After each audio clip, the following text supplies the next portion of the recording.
Hi అండి. నమస్తే. నేను మీ Malleswari. Welcome back to Malleswari kitchen. ఈరోజు వీడియో వచ్చేసి కొత్త స్నాక్ రెసిపీ ఒకటి చేసి చూపించబోతున్నానండి. ఈవినింగ్ పిల్లలు స్కూల్ నుంచి వచ్చేటప్పటికల్లా గోధుమ పిండితోటి ఇలా చేసి పెట్టామంటే పిల్లలు కూడా చాలా ఇష్టంగా తింటారు. మనం గోధుమ పిండితోనే చేస్తున్నాం కాబట్టి హెల్త్కి కూడా చాలా మంచిది. చాలా చాలా బాగుంటాయండి. ఒకసారి తప్పకుండా ట్రై చేయండి. మరి ఇప్పుడు ఈ స్నాక్ రెసిపీ చేయడానికి ఫస్ట్ ఒక మిక్సింగ్ బౌల్ తీసుకొని ఇందులోకి 1.5 కప్పు గోధుమ పిండిని తీసుకోవాలి. ఇలా గోధుమ పిండిని తీసుకున్న తర్వాత ఇప్పుడు ఇందులోకి రుచి సరిపోను సాల్ట్ వేసుకోవాలి. అలాగే సన్నగా తరిగి పెట్టుకున్న కొత్తిమీర కూడా వేసుకోవాలి. కొత్తిమీర కాస్త ఎక్కువ వేసుకుంటే ఆ ఫ్లేవర్ అనేది బాగుండిద్ది అనమాట ఈ రెసిపీకి. ఇలా కొత్తిమీర కూడా వేసుకున్న తర్వాత 2 స్పూన్ల ఆయిల్ కానీ లేదా నెయ్యి కానీ వేసుకోవాలి. ఇక్కడ నేను ఆయిలే వేసానండి. మీరు కావాలంటే నెయ్యి అయినా సరే వేసుకోవచ్చు. ఇలా వేసుకున్న తర్వాత మనం వేసినవన్నీ పిండిలో కలిసేంత వరకు ఒకసారి బాగా కలుపుకోవాలి. ఇలా కలుపుకున్న తర్వాత ఈ పిండిలో నుంచే ఒక 2 టేబుల్ స్పూన్ల పిండిని ఒక చిన్న బౌల్లో తీసి పెట్టుకోవాలి. ఈ పిండితో ఏం చేయాలో తర్వాత చెప్తానండి నేను. ఇలా పిండిని తీసుకొని పక్కన పెట్టేసుకుందాం. ఇప్పుడు ఈ పిండిలోకి కొద్దిగా వాటర్ పోసుకుంటూ పిండిని చపాతీ పిండిలాగా కలుపుకోవాలి. ఇక్కడ వీడియోలో చూపిస్తున్నాను కదా, ఇలా సాఫ్ట్గా కలుపుకొని మూత పెట్టేసి ఈ పిండిని ఓ 10 నిమిషాల పాటు నాననిద్దాం. ఈలోగా నేను ఇక్కడ ముందే 2 మీడియం సైజు ఆలూని ఉడికించుకొని పైన స్కిన్ అనేది తీసి పెట్టుకున్నానండి. ఇప్పుడు ఈ ఆలూని మెత్తగా చేసుకోవాలి. పెద్ద ముక్కలు అనేది లేకుండా ఈ విధంగా తురుముకోవచ్చు, లేదంటే చేత్తోటి మెత్తగా చేసుకోవాలి. చూడండి, ఈ విధంగా మనకి ఆ స్టఫింగ్ పెట్టుకోవడానికి పెద్ద పెద్ద ముక్కలు అనేది లేకుండా మెత్తగా చేసుకొని పెట్టుకోవాలి. ఇలా చేసి పెట్టుకున్న తర్వాత ఇప్పుడు ఇందులోకి 1 స్పూను కారం వేసుకోవాలి. అలాగే రుచి సరిపోను సాల్ట్ వేసుకోవాలి. మనం ఆల్రెడీ గోధుమ పిండిలో కూడా వేసుకున్నాం కాబట్టి సాల్ట్ చూసుకొని వేసుకోండి. ఒక 1/2 టీ స్పూను ధనియాల పొడి, ఒక 1/2 టీ స్పూన్ జీలకర్ర పొడి వేసుకోవాలి. వేసుకొని వీటన్నిటిని ఒకసారి బాగా కలుపుకోవాలి.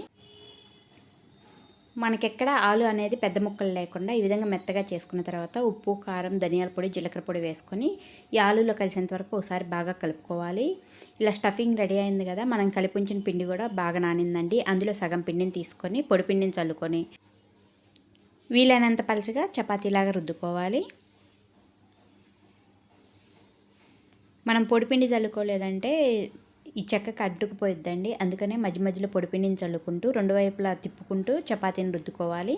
ఇక్కడ చూపిస్తున్నాను చూడండి, ఈ విధంగా మరీ పలచగా కాకుండా మరీ మందంగా కాకుండా ఈ విధంగా రుద్దేసుకొని సైడ్లు కట్ చేసుకోవాలి. 2 వైపులా సైడ్లు కట్ చేసుకొని చపాతీకి ఇప్పుడు ఒక 2 స్పూన్ల వరకు టమాటా సాస్ వేసుకోవాలి.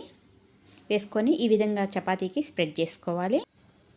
ఈ కెచప్ అంతా బాగా స్ప్రెడ్ చేసుకున్న తర్వాత ఇప్పుడు మనం రెడీ చేసి పెట్టుకున్న ఆలు మిశ్రమాన్ని ఈ విధంగా పెట్టుకోవాలి చపాతీ పైన. మరీ ఎక్కువగా గట్టిగా ప్రెస్ చేయకూడదండి. చపాతీని గట్టిగా ప్రెస్ చేసామంటే మనం రోల్ చేసేటప్పుడు సరిగా రాదనమాట, విరిగిపోతూ ఉండిద్ది. కాబట్టి లైట్గా ఈ ఆలు మిశ్రమాన్ని స్ప్రెడ్ చేసుకోవాలి. చూడండి, ఈ విధంగా ఆలు మిశ్రమాన్ని అంతా పెట్టేసుకున్న తర్వాత చపాతీని ఈ విధంగా రోల్ చేసుకోవాలి. మనం పొడిపిండి వేసుకుంటూ రుద్దుకున్నామంటే చపాతీ అంటుకోకుండా ఉండిద్ది.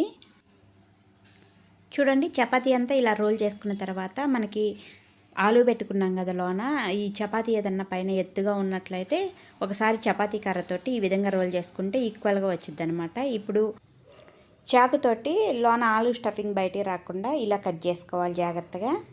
ఒక 7 మందం ఉండేటట్టు గ్యాప్ ఇచ్చి ఇలా కట్ చేసుకొని పెట్టుకోవాలి. చూసారు కదా, ఈ విధంగా కట్ చేసుకొని పెట్టుకోవాలి. మనం గోధుమ పిండిని ఒక బౌల్లో తీసి పెట్టుకున్నాం కదా, ఇప్పుడు ఆ గోధుమ పిండిలోకి 1 స్పూను నువ్వులు వేసుకొని ఇప్పుడు ఇందులోకి కొద్దిగా వాటర్ పోసుకుంటూ పిండిని కాస్త జారుడుగా కలుపుకొని పెట్టుకోవాలి. చూశారు కదా, ఇక్కడ వీడియోలో చూపిస్తున్నాను.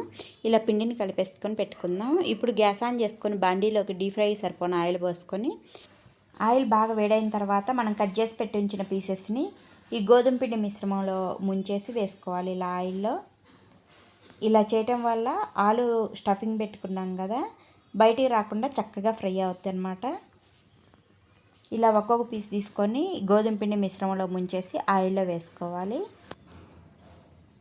ఇలా వేసుకున్న తర్వాత వెంటనే గరిటె పెట్టి కదిలేయకూడదండి. 1 నిమిషం పాటు ఫ్రై అయిన తర్వాత ఇప్పుడు వీటిని అన్ని వైపులా తిప్పుకుంటూ గోల్డెన్ బ్రౌన్ కలర్ వచ్చేంత వరకు ఫ్రై చేసుకోవాలి. మంటని లో టు మీడియంలో పెట్టుకుంటూ ఈ విధంగా మంచి కలర్ వచ్చేంత వరకు ఫ్రై చేసుకొని తీసేసుకోవాలి. ఇక్కడ వీడియోలో చూపిస్తున్నాను చూడండి, ఇలా ఫ్రై అయితే సరిపోతాయండి.